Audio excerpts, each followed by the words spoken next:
नमस्कार मित्रांनो, श्री स्वामी समर्थ. तुम्हा सर्वांचे मराठी गोष्टी यूट्यूब चॅनलमध्ये हार्दिक स्वागत आहे. माता सीतेचे 10 गुण जे प्रत्येक स्त्रीसाठी आदर्श आहेत. 1. पतिव्रता. माता सीतेने आयुष्यभर देशभक्तीच्या धर्माचे पालन केले आणि आपले जीवन भगवान रामाला समर्पित केले. 2. प्रेम आणि समर्पण. माता सीतेला प्रेम आणि समर्पणाची भावना होती आणि ही भावना वैवाहिक जीवन आनंदी आणि घर स्वर्ग बनवते. 3. त्याग आणि सहिष्णुता. माता सीतेने ज्या प्रकारे वनवास घालवला आणि नंतर लवकुशचे पालन पोषण केले, त्याग आणि सहिष्णुता त्यात दडलेली आहे. 4. गृहिणी आणि नोकरदार.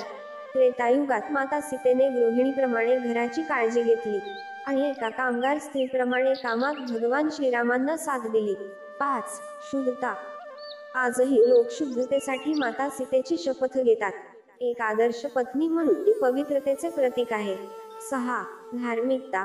माता सीतेने आपल्या धर्माशी एकनिष्ठ राहून ज्या प्रकारे आपले जीवन व्यतीत केले ते आजही स्त्रियांसाठी आदर्श आहे. 7. साधेपणा. माता सीतेचे सौंदर्य आणि सौंदर्य ही तिचा साधेपणा आहे, जी प्रत्येक स्त्रीने अंगीकारली पाहिजे. 8. उदारता. रावणाने माता सीतेचे अपहरण केले आणि त्यानंतरही सीतेने त्याला माफ केले. 9. पवित्रता. माता सीतेने आपले संपूर्ण आयुष्य पवित्रतेचे पालन केले. 10. धैर्य. माता सीतेला धार्मिक शास्त्रांमध्ये धैर्यवान स्त्री म्हटले गेले आहे. मित्रांनो, जर तुम्हाला हा व्हिडिओ आवडला असेल तर व्हिडिओला एक लाईक करायला विसरू नका. तसेच आणखी माहितीपूर्ण व्हिडिओ ऐकण्यासाठी आमच्या चॅनेलला अवश्य सबस्क्राईब करा. तुमचा अमूल्य वेळ दिल्याबद्दल तुमचे खूप खूप आभार.